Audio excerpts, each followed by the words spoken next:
संजू श्रीवास्तव जी, आपको क्या लगता है जो जिस तरीके की पोलिंग हुई है, क्या ये पोलिंग कुछ उलटफेर कर सकती है? क्या एक नए तरीके की राजनीति राजस्थान में शुरू कर सकती है? भाई आशुतोष, ऐसा है कि चुनाव से पहले तक तो मैं बड़ा खुल के बताता था कि ये होने वाला है।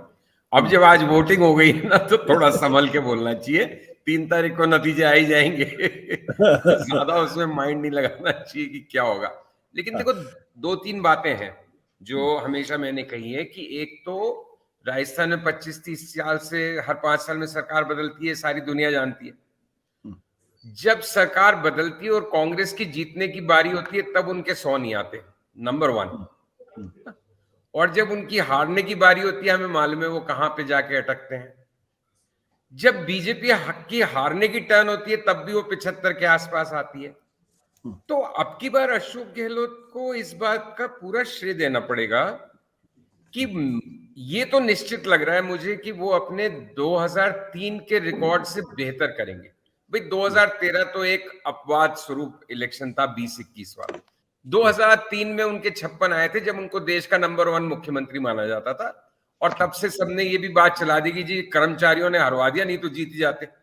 अब कर्मचारी इतने पावरफुल हो गए कि इलेक्शन ही बदल देते हैं। तो 2000 अब वो 2003 से कितने बेहतर हो रहे हैं। जैसे कि ओपिनियन पोल ये लोग बता रहे हैं 65-70 हो रहे हैं। खुद अशोक जी का जो बात छन के आती है कि उनके असेसमेंट में 80, 82, 85 ऐसी नंबर थी जो वो अपने लोगों को बताते थे, या जो उनके लोग हमें बताते हैं, पता नहीं। लेकिन तो अब वो कितना आगे निकलते हैं 2003 से, क्योंकि मुझे लग रहा है जैसे अभी ओम सैनी कह रहे थे कि शहरों में तो एक अंडरकरंट दिख रहा है बीजेपी का, है ना, जेपी में लग रहा है वो एक जो हिंदुत्व का या हिंदू मुसलमान का एक वो पॉलिटिक्स चल गई काफी हद तक। अब वो ग्रामीण इलाके में कितनी नहीं चली है। मेरे ख्याल से ग्रामीण इलाके में हिंदू मुस्लिम इतना नहीं चला है, लेकिन और स्कीम्स का डेफिनेटली असर रहा है। लेकिन जातियों का प्रभाव जो मैंने इस बार देखा है इलेक्शन में, 40 साल हो गए इलेक्शंस रिपोर्ट करते हुए, मैंने ऐसे कभी जाति के गुणाभाग नहीं देखे। हर कॉन्स्टिट्यूंसी में इतना ये चीज बढ़ती जा रही है। तो मुझे तो अभी भी बड़ा मतलब अब सुखद या दुखद तो मैं बोलूंगा नहीं, लेकिन मुझे आश्चर्य होगा कि अगर परिपाटी बदलेगी।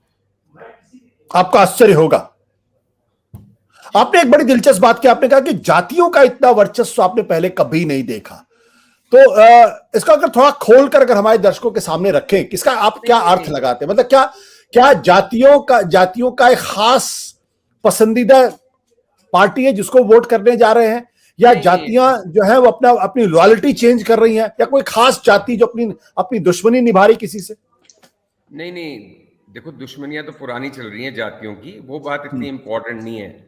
अब सब लोगों को मालूम है पश्चिमी राजस्थान में जाटों का और अशोक गहलोत का एक 36 का आंकड़ा है, उसकी हिस्ट्री है। क्योंकि 98 में जब वो पहली बार चीफ मिनिस्टर बने थे, तो जाट लोगों को, ऐसा नहीं कि पूरी राजस्थान की जनता को, लेकिन जाट लोगों को लगता था कि परशुराम मदेरणा का हक मारा गया। उसके बाद जिस तरह से मदेरणा परिवार, फिर नेक्स्ट जनरेशन महिपाल मदेरणा निपटे, बिश्नोई निपटे, तो वहां, लेकिन दूसरे कई एरियाज के जाट बड़े क्लोज फील करते हैं अपने आप को अशोक गहलोत से। शेखावटी के जाट और मारवाड़ के जाटों का रवैया अलग है। फिर जहां तक हम बात करते हैं इसकी, गुजरों का तो अब बिल्कुल निश्चित सा है। उन्होंने तो एक तरह से साफ ही ठान लिया था कि भाई हम तो अशोक गहलोत को हरवाएंगे, क्योंकि इसने सचिन पायलट को नहीं बनने दिया। और यहां तक कह देते थे कि भाई सचिन आके कहेगा तब भी हम नहीं सुनेंगे, कि भाई जब तो तेरी कोई नहीं सुनता ऊपर, तो हम तेरी क्यों सुने? तेरा नंबर तो तभी लगेगा ना जब एक बार पहले अशोक गहलोत हारे। मतलब ऐसे ऐसे खूब वीडियोस है। उसी तरह से इस बार पहली बार हुआ है कि इतना खुल के माली समाज अशोक गहलोत के फेवर में आया है। मैंने इस चुनाव से पहले कोई मालियों के सम्मेलन होते हुए राजस्थान में नहीं देखे थे, लेकिन वो गुजरों के सम्मेलनों और गुजरों की एक जो आक्रामक पोस्चरिंग हुई, उसका रिएक्शन था। क्योंकि माली भी एक छोटी कम्युनिटी है गुजरों के मुकाबले, लेकिन हर कॉन्स्टिट्यूंसी में उनके वोट हैं कुछ हजार, और पूरे स्टेट में बिखरे हुए हैं। गुजर तो फिर भी कहीं कहीं स्पेसिफिक है, तो माली भी पॉलिटिकली बहुत इंपॉर्टेंट हो जाते हैं। उससे ज्यादा जितना इस बार इलेक्शन घूमे हैं और जितना लोगों ने ये बताया जी यहाँ कुशवाहा है, यहाँ ये है, यहाँ पे जाट का ये एंगल है, यहाँ पे इसका, मतलब मैंने सोचा ये चीजें तो कम होनी चाहिए, लेकिन पिछले कुछ चुनावों में और इस बार चरम पे थी जातिवादी समीकरण और उसकी उठा-पटक, या लोग उसके हिसाब से समझा रहे कि इतने वोट तो ये ले जाएगा। अब ये सब चीजें मैं जैसे हमेशा कहता हूं कि hindsight is the most powerful site. ये सब चीजें मैं 3 दिसंबर को बेहतर समझा दूंगा, जैसा भी रिजल्ट आएगा ना उसके हिसाब से स्वयं को तोड़ मरोड़ के कि भाई ज्यादा समझदारी की बात फिट बैठती है उस एनालिसिस में। ये अभी का आकलन है, ऐसा लगता है। Then we'll all be wiser on the election day, on the results day. I respect that. Vijay Vidrohi ji, आपको क्या लगता है, ये जो जिस ओर संजीव जी ने इशारा किया और जिस ओर अनिल जी कह रहे हैं और ओम सैनी जी कह रहे हैं, क्या आप उससे सहमत हैं? क्या आपको लगता है कि इस बार का चुनाव जो है वो परिपाटी को भी तोड़ सकता है, या फिर जो पुरानी परिपाटी उसी पे चलता रहेगा? देखिए, मेरे हिसाब से तो जो पुरानी परिपाटी है उस पर चलता रहेगा। अभी जो चुनाव आयोग की तरफ से जो अभी जो बताया गया है कि 5 बजे तक 70.82% वोटिंग हुई है, यानी हर घंटे 7% वोटिंग हुई है एवरेज तौर पर। उस हिसाब से अगर 7% वोटिंग 5 बजे के बाद होती है तो ये तो 78 के आसपास जाता दिखता है, और अगर 5% वोटिंग होती है तो भी ये 77% के आसपास, 76% के आसपास जाता हुआ दिखता है। तो एक चीज ये है, अभी मेरे जो बीजेपी के सूत्र हैं उनसे बात हुई, मैं तो उनकी बात कर रहा हूँ, अपनी बात कोई नहीं कह रहा। उनका कहना है कि वोटिंग परसेंटेज के बाद 105 से 108 आएंगी। वोटिंग परसेंटेज जब नहीं आया था उससे पहले भी वो 105 से 108 कहते थे। तो यानी क्या बीजेपी के नेताओं में ये वोटिंग परसेंटेज बढ़ने के बाद भी उत्साह नहीं है उस रूप में? तो 105 से 108 कह रहे हैं। हालांकि 105 में सरकार बनती है, आराम से बनती है, और बीजेपी तो 100 भी लाएगी तो भी सरकार 5 साल चला लेगी। और कांग्रेस के सूत्र 68, 70 से ऊपर बढ़ने के लिए तैयार नहीं है। तो मैं तो उनकी बात कह रहा हूं उस हिसाब से। मुझे तो लगता है कुल मिलाकर ना इधर की रही ना उधर की रही, बीजेपी को कांग्रेस से 1 सीट ज्यादा लानी है और वो ले आएगी और सरकार बना लेगी। संजीव हाथ छोटा सा इंटरजेक्शन, मैं विजय की सारी बातों से सहमत होता हूं, लेकिन मेरा मानना है कि बीजेपी 5 सीट कम लाके भी सरकार बना लेगी।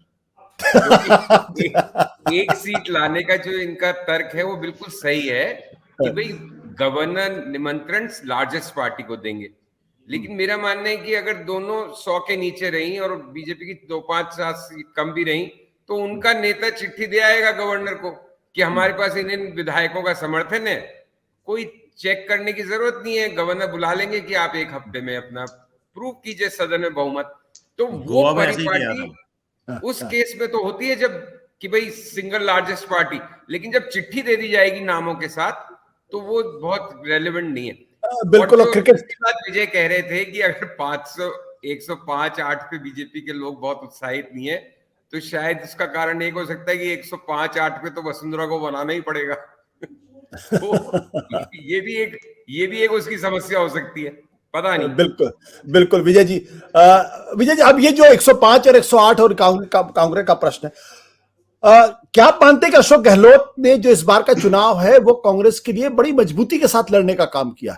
अन्यथा 6-7-8 महीने पहले जो लोग कहते थे कांग्रेस तो हार जाएगी, भारतीय जनता पार्टी भी बहुत उत्साह में थी उस वक्त, और यही कारण था कि वसुंधरा राजे सिंधिया को लगातार किनारे लगाया गया कि हम तो जीत ही रहे, फिर उसको आगे बढ़ाने से क्या फायदा है। क्या आपको लगा कि जो presidential form of campaigning Ashok Gehlot ने की, इसका कुछ फायदा कांग्रेस को मिला या कोई फायदा नहीं हुआ अशोक गहलोत का नाम आगे करने के बावजूद भी? नहीं, आज की तारीख में अगर कांग्रेस के लोग भी 68-70 सीट की बात कर रहे हैं, सर्वे 72-75 सीट की बात कर रहे हैं, तो उसका पूरा श्रेय तो अशोक गहलोत को जाएगा, उनकी योजनाओं को जाएगा। और अकेले चुनाव लड़ा है उन्होंने, कौन था साथ इनके? अभी मैं पिछले आपके 9 बजे वाले शो में भी मैं यही बात कर रहा था कि कौन था उनके साथ, अकेले चुनाव लड़ा। महंगाई राहत शिविर के दौरान भी अकेले दौड़ते भागते रहे, और जैसी टांग टूटी उसके बाद तो पूरा बैठ ही गया भट्टा महंगाई राहत शिविर का। एक नेता नहीं गया, एक मंत्री नहीं गया, एक प्रदेश अध्यक्ष नहीं गया इनका। उसके बाद अकेला शख्स दौड़ता भागता रहा सारे कुछ करने में। और मुझे लगता है कि यही वजह है कि इतनी सीटें अगर कांग्रेस लाती हुई दिखती है, जिसको संजीव जी भी सम्मानजनक हार बताएंगे जैसा वो बता रहे हैं 56 क्रॉस, तो मुझे लगता है कि अब पॉलिटिकल रेस में आप हार तो हार होती है, हारने के बाद आपको तो विपक्ष में बैठना ही बैठना है, चाहे आप एक सीट से हारें चाहे 10 सीट से हारें। लेकिन ये चुनाव में कुछ इंटरेस्टिंग चीजें रही, जैसा कि तिजारा में 85% वोटिंग हो गई, पोखरण में भी 85% वोटिंग हो गई, बायतू हरीश चौधरी के इलाके में 83% वोटिंग हो गई। यानी जो टफ मुकाबले में फंसे हुए लोग हैं वहां पर वोटिंग परसेंटेज बढ़ा है। जो बागी मजबूती से लड़ रहे हैं, जैसे कि रविंद्र शिव वाली सीट है, वहां पर सीट परसेंटेज बहुत हाई गया है। तो इससे ये तो पता लगता है कि जो बीजेपी की दिग्गज थे उनसे जब कांग्रेस का दिग्गज मुकाबला कर रहा था तो पैसे के बल पर, बाहुबल पर या दूसरी चीजों में कोई कमी नहीं छोड़ी गई। कांग्रेस ने भी बड़ी मजबूती से चुनाव लड़ा है इन सीटों पर भी कम। और आमतौर पर कह जाते हैं ना कि भाई इनके पास तो पैसा ज्यादा है, इनके पास ये है, तो पैसा खूब चला है, शराब खूब बिकी है, करेंसी खूब, मतलब करेंसी शब्द का इस्तेमाल यहाँ राजस्थान में लोग करते हैं आमतौर पर। और बायतू में तो सुना है कि गांव में वालों ने रात के 2 बजे 20 गाड़ियां रोकी। तारानगर जहां राजेंद्र राठौड़ है वहां सुना है कि एक ट्रक पकड़ा गया है। तो ये तमाम चीजें हुई हैं बहुत सारी, और ये पहली बार हुई है, इतने सालों में हमने नहीं देखा कि राजस्थान में इस तरह की चीजें आई हों। और जो जब्ती हुई है वो तो रिकॉर्ड जब्ती हुई है।